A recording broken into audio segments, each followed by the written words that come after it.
그래서 저는 솔직히 한국의 워렌 버핏이라고 생각하거든요. 막 어. 전부 다 가치 투자라고 얘기를 하는데 예예. 가치주가 뭔지를 몰라요.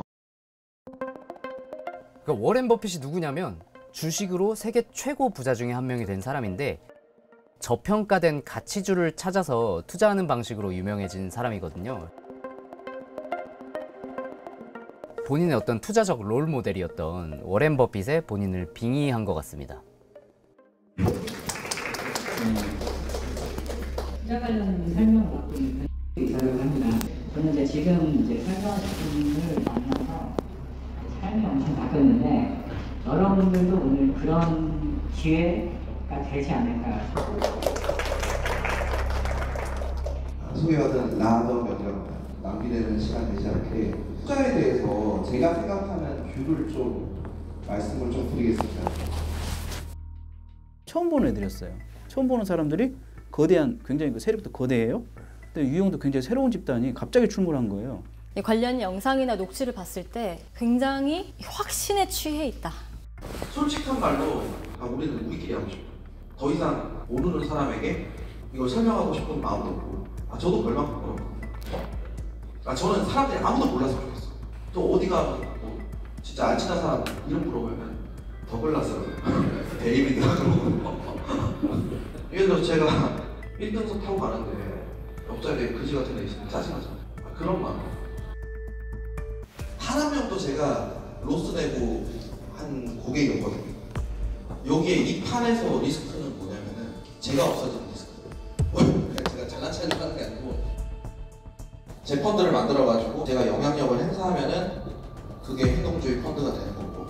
근데 저는 그냥 굳이 그렇게 광고하면서까지 하고 싶지 않더라고요. 그냥 조용히 그냥 우리 돈만 벌면 되는 거죠. 쉽게 말씀드리자면은 투자자들에 대한 약속이 지켜지려고 그러면은 돈이 점점 많아지고 점점 계속 투자를 해야 되는 상황이 되는 거죠. 여러 가지 투자 설명을 통해서 투자금이 많이 모이고 해가지고 돈이 빠지질 않았기 때문에 거기까지 계속 올라갔던 것이지 이제 그만 투자금을 회수하자는 것이 더 많아지면은 언제든지 급격히 떨어질 수 있는 그런 구조였다는 겁니다.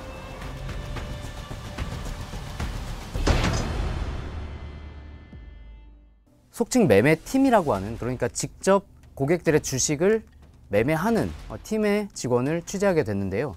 실제로 현장에서 고객들 명의의 핸드폰을 가지고 주식을 거래했던 직원이란 말이에요. 그래서 이 직원의 증언과 자료가 그 라더건 일당의 통정매매 불법 사실 자체를 밝혀내는데 굉장히 중요한 인물이었기 때문에 저희가 단독으로 인터뷰를 했습니다. BBC나 CNN도 인터뷰하지 못했습니다.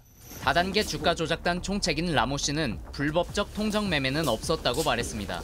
핸드폰을 모아서 통정 거래를 하지 않았다. 알았습니다. 그건 대표님 전혀. 네. 하지만 저희 취재진이 만난 내부 직원은 자신이 직접 투자자들 명의 휴대폰으로 주식을 매매했다고 증언했습니다. 매매팀 직원 한 사람당 관리한 투자자 휴대폰만 30대가 넘는다고 밝혔습니다. 아침에 일어나면은 새벽 5시에 일어나서 스케줄이 나와요. 그러면 거기를 갈 준비를 해요.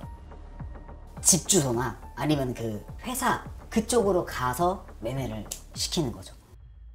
이게 이제 제가 정리한 거예요. 이거는 정리한 건데 이것도 뭐 보안이라고 하면서 막 그 외부 뭐 이렇게 하라고 했는데 여기 이렇게 노원구 어디에서 얼마 찍히잖아요. 네. 내가 오늘 매매를 하러 간 장소를 찍은 거죠.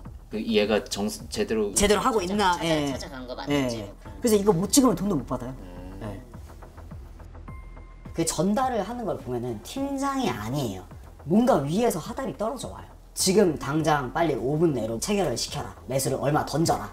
그 닉네임이 당근인데 당근이라는 사람이 항상 그 오더를 내리더라고요. 이게 텔레그램도 조직적으로 라더견이 그 밑에 중간 단계 간부들한테 보내는 텔레그램, 그 밑에 하위 간부들한테 보내는 텔레그램, 그리고 하위 간부들이 뭐 팀원들한테 보내는 텔레그램이 다 나눠져 있었습니다. 대부분의 하위 직원들 같은 경우에는 그날가는 텔레그램을 삭제했고요.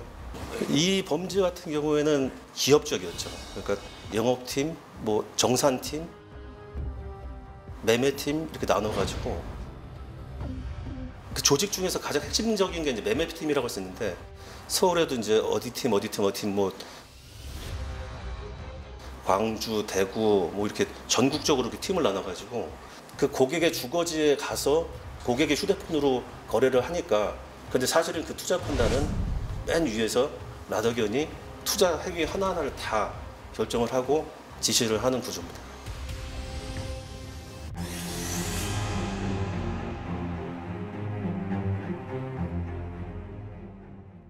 특정 은행원화와 관련된 참고인들 보면은 계속해서 로또 1등이라고 하니까 이게 어떻게 된 일인지 확인해 보니까 로또 1등 당첨자들이 돈을 찾아갈 때 은행에서 이제 어디 상품에 투자하라고 하지 않겠습니까? 그런 사람들도 라더견 조직의 투자자로 소개를 하거나 로또가 당첨돼가지고 내 인생 폈어! 했는데 본인이 투자한 것보다 3배, 4배 레버리지를 걸어서 투자를 했기 때문에 오히려 마이너스가 될 정도로 많은 그 피해를 입었고 당연히 신용거래를 한 셈. 예, 전혀 몰랐고 그게 만약에 잘못됐을 경우 제가 갚아야 된다는 건 더더욱이나 아예 몰랐죠. 어떤 점에서 위험할 수 있고 이런 거 전혀 그런 거 전혀 그런 얘기는 따로 없었었고요. 가진 게 아무것도 없습니다. 19만 갖고 만져본 적도 없는 돈이 빚으로 생겼습니다.